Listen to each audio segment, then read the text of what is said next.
Trey, So I wanted to well, two questions. Are you at least 18 and do you believe in God? yes. Okay. And which God? The Holy Trinity in Christianity. Okay, so you're a Christian. Cool. What would be the compelling evidence or argument for that God being real? So first I would go to the existence of God in general. Um, I would say in terms of debating where a lot of our morality and issues come from, I would use that first as a reference of saying, okay, and does God exist? Is God um, something that is the standard for a lot of these opinions that we have? And if so, then okay, what does that form look like, or what can kind of prove that existence to be um, the most conclusive or the best in terms of what text sort of reads. So I will say that I'm not the most versed in things like the Quran or many other religious texts. If anything, I'm actually starting to pick up reading my Bible more and more recently. So I will say that I am not the well versed in this argument, but I would say in terms of how it connects in the Bible, like in John, in terms of saying how um, in John, Jesus or the Word was God, and the Word was with God. And then it talks about how later on that Jesus is saying, well, all that was created was through, or it says that Jesus was the, um, Right, but you started with the moral argument. So let's start with the moral argument. How does okay. morals lead to God? I would say that in terms of trying to figure out what is of goodness, or how is there a consensus on what is good and what is the definer of that being good. How can we say that things like murder or things like abuse is wrong based upon what sense of objectiveness is there to say that these things are wrong when someone could come along and let's say they lived a life where that got them things that, for example, in slavery, it was a lot of killing, a lot of wrongdoing in that. But what is the objective standard that we are using to say that these things were wrong, other than how we feel or how certain people feel from it happening to them? Okay, so there are three things. The first thing is I have no reason to believe that there are objective morals slash objective standard. It would be up to a believer to demonstrate that objective morals do exist. So by default, we're stuck with subjective morals, and we really can't do anything about it until we prove otherwise. The Right. so so I agree. It's a stinky place to be. No one likes the fact that we don't have objective morals. It would be easier if we did. Hmm. The other problem we have is that objective morals existing, if they do exist, we can only get to them subjectively. So Hmm. even if there was a standard, we would all just be fighting over what we thought the actual standard was. Muslim would say it's Sharia law. Jews would say it's the law of Moses. Christians would say something else. So we still wouldn't necessarily be able to know what the objective moral law code was. Now, that brings me to problem number three, which is that if we use the Bible as the objective moral law, that means God, in probably in your worldview, is giving laws that are objectively immoral because God allowed you to murder babies. He allowed you to own Hmm. slaves. Hmm.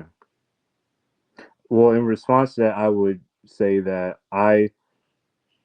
for example, you're referencing like things like in Deuteronomy, and that kind of book of the Bible, right? Some a lot of stuff happening in New Testament, and some things of a lot of things in the Old Testament, and then some things in the New Testament. Am I correct? Yeah, I mean you are correct, but the reason why I bring it up is because if there is an objective moral standard, I can only Mm-hmm. assume that murder is always wrong. I can only Mm-hmm. assume that slavery is always wrong.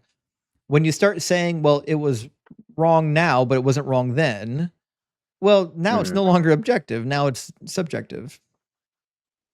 Right. So, okay, I would then point to, because especially when it comes to God and what we see in the Bible, I would say that the number one goal of God, at least to me, would be for His will to always be done, right?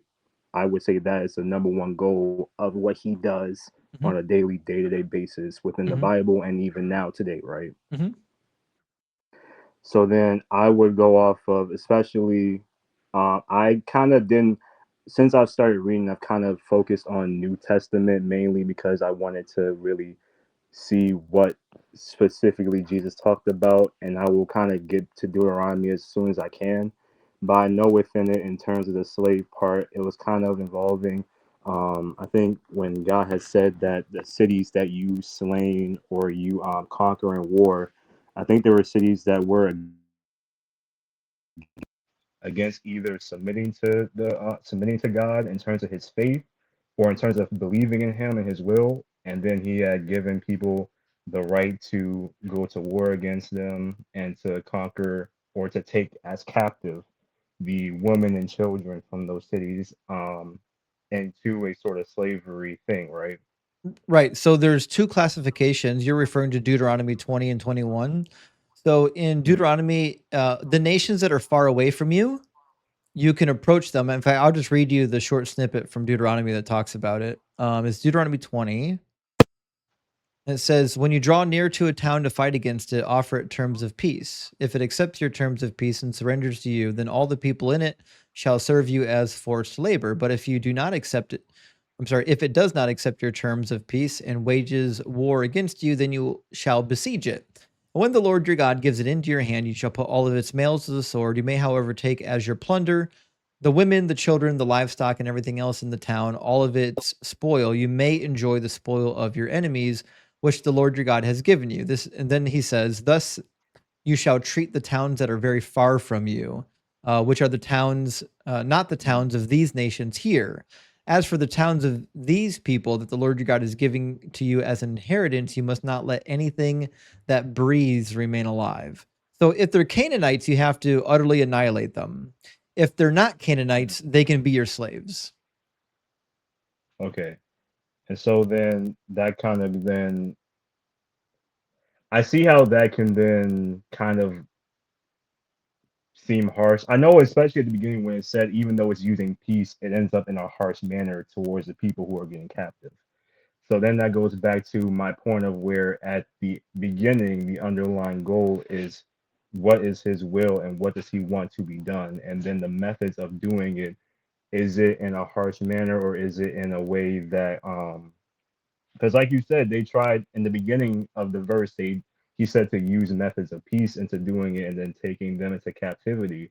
Well, And keep even though, sorry to interrupt, but go keep in ahead. mind, like the making peace requires them to be slaves.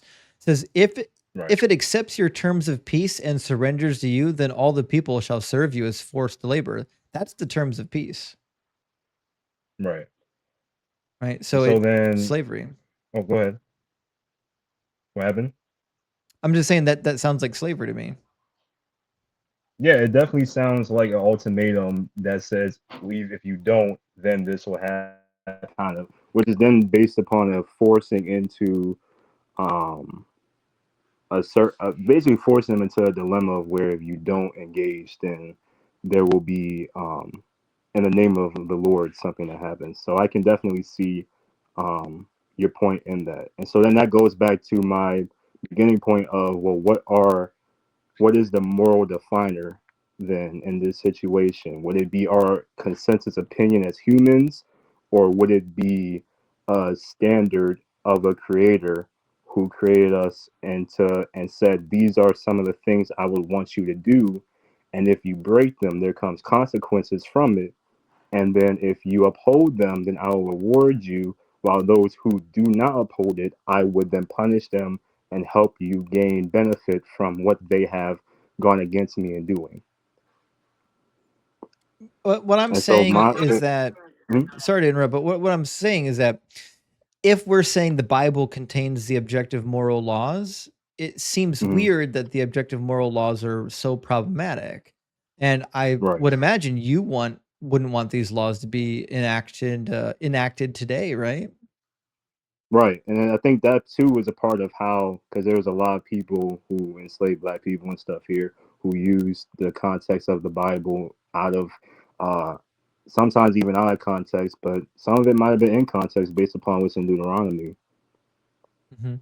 And there's a lot of other laws in the Old Testament that you probably don't think are good laws. Like if you just go one chapter later, when you go to war, you can just kidnap the women and children, and you can force a woman to be your wife. But like in Mm, modern times, we would say, I mean, that's rape. When you kidnap a woman in war and make her your wife, that's not voluntary. That's not consent. That's rape. right. Um, so then so like I said before, it would be a matter of what is it that, because let's say that the slavery thing is more based upon in who is submitting to God's will and then who receives punishment from that. Well, then yes, um, it ends in a bad thing. But then I would also go to, well, what were those people engaging in as well against God that would cause them to do that?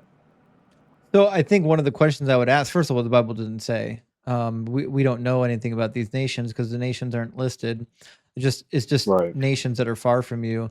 But the other problem too is that if you're suggesting that people who don't follow Yahweh can be your slaves or follow the Christian God even, well, that's the same thing that the slave owners referred to. Like if you look at the speeches of the Confederacy, they would say the same thing. The president of the Confederacy, Jefferson Davis, said at one of his speeches that they needed Mm, slavery. Slavery was the only means by which the heathen race of Africans can be brought to Christianity. right. And so then I would look to, okay, what did the coming of Jesus do to then either change that or to at least make it in a way to where the message from that is null and void based upon what he did or what he said in his teachings, his sermons, um, his ministry to the people, and how his life was lived. Because if that is God coming down in the form of flesh, and then he is saying, okay, all your enemies, forgive them, pray for them. Do not try to go eye for an eye. Don't try to get revenge upon them, or that would also then kind of cancel out that point of God in the Old Testament where Jesus is saying, okay, even if they are your enemies, you should love them, you should forgive them, you should not try to provoke any of them into anger, or you should not try to go to war against any of them. So then, would that be the canceling out factor based upon what came from Jesus and what Jesus represented in the New Testament of what God did in the Old Testament? Does that kind of cancel it out or no? Well, I don't think so. Jesus says in Matthew chapter 5 to anyone who teaches people to not follow the law would be called great, or I'm sorry, will be called least in the kingdom of heaven. And those who do the Right. law and teaches others to keep the law will be called great in the kingdom of heaven. So Jesus seemed to be of the opinion that you should keep the law of Moses. He thought he could slightly tweak it by saying there's actually a deeper meaning to some of these laws, and I'm going to tell you the deeper meaning to them. But as far as I can tell, he didn't outright ever say not to follow any of the laws. In fact, he said the opposite.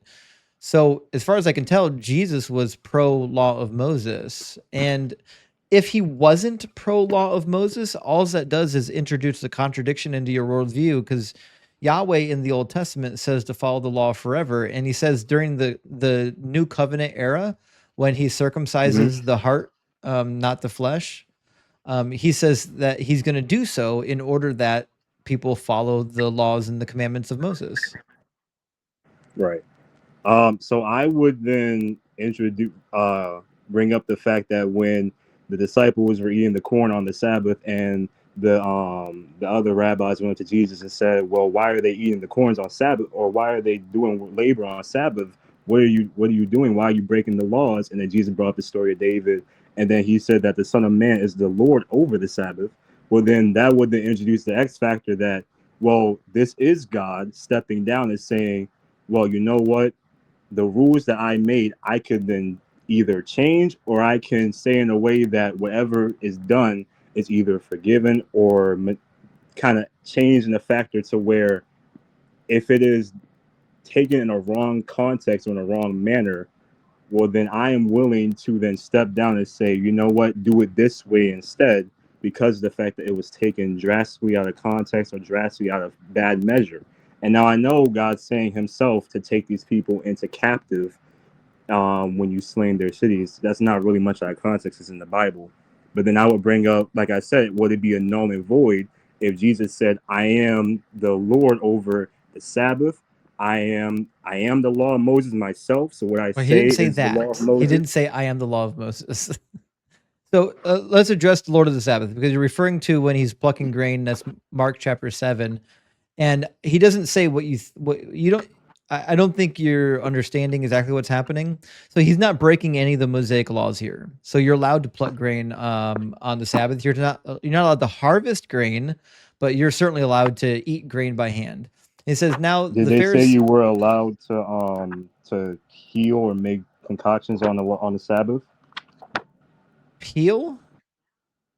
When he healed the man who had Oh his no, hand when there's no law against healing on the Sabbath either. So I'll explain it to you. Mark chapter 7 says, now when the Pharisees and some of the scribes who had come from Jerusalem gathered around him, they noticed that some of his disciples were eating with defiled hands, that is, without washing them. For the Pharisees and all the Jews do not eat unless they wash their hands, thus observing the tradition of the elders. Okay, so Jesus and the Pharisees have a huge disagreement. The Pharisees believe in the tradition of the elders. The tradition of the elders is old slang referring to the oral law. They believe that the hmm oral law was passed down from Moses all the way to modern times, but it was not the same as the law of Moses. It was a separate law, it was a boundary around the law. And the same thing is happening in Mark chapter 2 when Jesus is plucking the heads of grain. In fact, I'll bring up Mark chapter 2 real quick. That's going to be in 23. Okay. So if you go to 23, says, on the hmm Sabbath, he was going through the grain fields, and as they made their way, his disciples began to pluck heads of grain. The Pharisees said to him, look, what are you doing? What is not lawful on the Sabbath? I'm sorry, why are you doing what is not lawful on the Sabbath? And he said, have you never read when David and when he and his companions were hungry and in need of food? Mention there's no actual Sabbath law being broken here. Like no one actually listed a Sabbath law being broken. He's just saying, listen, this is not lawful for you to do. But he didn't say according to the law of Moses. It's not lawful for what the Pharisees had set from that time period. So this is again is Jesus running afoul of the oral law, not of the actual law of Moses, because there's no law of Moses prohibiting this behavior. So then of the oral law, so what were their perceptions of the oral law back in those days? Were they something to be followed, or were they something that were kind of just traditional things and not of real like law in the land? So it was the law of the land, quite typically, especially if you were in Judea. But if you go to Pirkei Avot in the Talmud, this is a section referred to as the teachings of the fathers or the ethics of the fathers.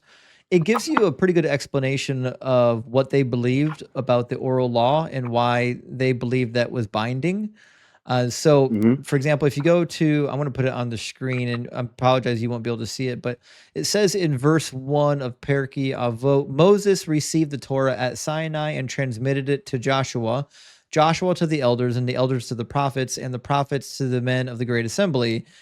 They said three things: be patient in the administration of justice, raise many disciples, and make a fence around the Torah.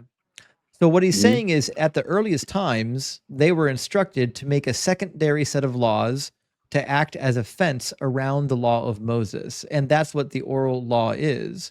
It's the assembly of elders within Israel making additional laws around the laws of Moses in order to prevent them from accidentally breaking some of the laws of Moses. This is referred to in the New Testament as the tradition of the elders. And this is why Jesus and hmm the Pharisees disagreed, because the Pharisees believed in keeping the tradition of the elders and Jesus did not. And so it technically wasn't the law that came from God. It was more of law that were kind of agreed upon in the land to live by. That's right. It was a tradition of men, not of God. Okay. So then if that is the case, then I would concede that if it was not of God's law, and Jesus were to say that, well, it's not an actual law that came from God. It's more of a law that you all kind of came to a consensus on. Then I would concede that that is not technically a breaking of the law. And so then I would still stay on that point of if it is because in America we have laws that we live by that are not laws in many other countries. But if you break them, you are still breaking the law.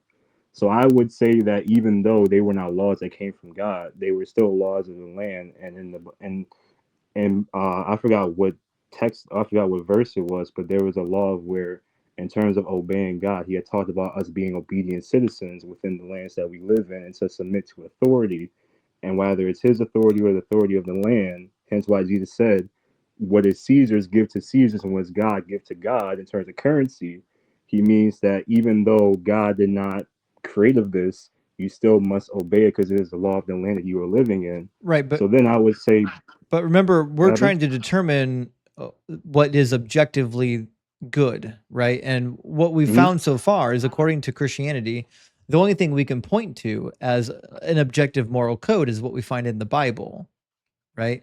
Right. So the reality is, until you can point to a different objective moral code, we're stuck with what the Bible says. Well, then I would say that Jesus kind of came to change that moral code in the New Testament when He said to not only forgive your enemies but pray for them, and also to love love thy neighbor as thyself. Right. So if the moral code changes, then it's just not a good objective moral code. It shouldn't need to be changed. Well, then I would say that goes back to, well, if the Bible it says that we are sinful by nature, have readiness to sin, and in the and when we ate the apple, we ate the knowledge of good and evil, and then that means that and that we have the ability to then take something and then either change it to give us the best accommodations for it or give us the best resources from it. Well, then I would kind of say that maybe it was something that was taken out of context from God, or that we took out of context from God, that we used to make it the best way for ourselves to benefit off of, or civilization used for the best way for them to benefit off of. What are we talking about? And We're then talking that. about. I just want to make sure we're staying on topic here. We're talking about whether or not the Bible can serve as an objective moral code, Mhm. right? And the I'm trying to figure out if the moral code changes, it means it's not a good objective moral code. Or sometimes it can change because the way it was perceived or taken from the people were not in the way that it was originally supposed to be. I mean, how do you misconstrue you can own slaves? I would, and even if it's not in terms of the slave part, I would say that in how you treat the slaves, maybe instead of maybe whipping them or treating them as if they are property or lower than people. Because I mean, if we go into how He said to treat them, well, what did He say in terms of how to treat them? Did He say to treat them as property or treat them as people that kind of work for you in like a business sort of way?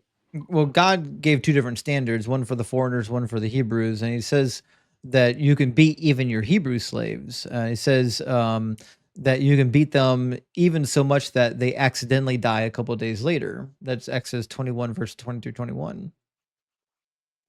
And so then, if that is the case, then I see how you can come to consensus of where it's either God made a mistake or it was taken out of context.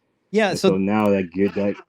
Go ahead. that brings up the point, Trey, right? So Hmm. if the commands in the Old Testament are bad and God changed them, right?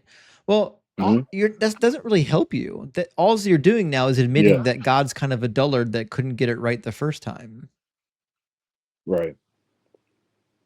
Right. And like I said, if it is, because if it does give off, and like I said, I need to read Deuteronomy and a lot of these chapters to gain full, a lot of these books to gain full context of it. Because, like I said, I just started getting into reading and really diving into the Word and not just going to church and just hearing what a preacher says and then saying that is God's Word. But if it is to that point of where it was a mistake made from God, well, then that means either He changed His will, He changed what He wanted to do to have His will fulfilled, or that means He recognized He made a mistake. And so that's where I need to dive more into context and into books to then gain what is it that truly happened. So Sure. I will say that as consensus, it may have been a mistake from God then. Well, that's fair enough. Do me a favor, read up on some of the moral argument and maybe on some other topics that might be of interest to you, and come on back. I'd love to hear from you again. I've got time for at least one more good caller here before I have to cut the live stream. But thanks so much for coming up and chatting and being kind and courteous. As I tell everybody, if you come up here and you're kind, I mean, you can have the floor. You'll never get interrupted, and I'll treat you very kindly. I only talk over people that are jerks, so. Big W for being mature, Trey. All right. Thank you very much for having me on, man. Hope you have a good day. Cheers, you too. All right. What a pleasant young man.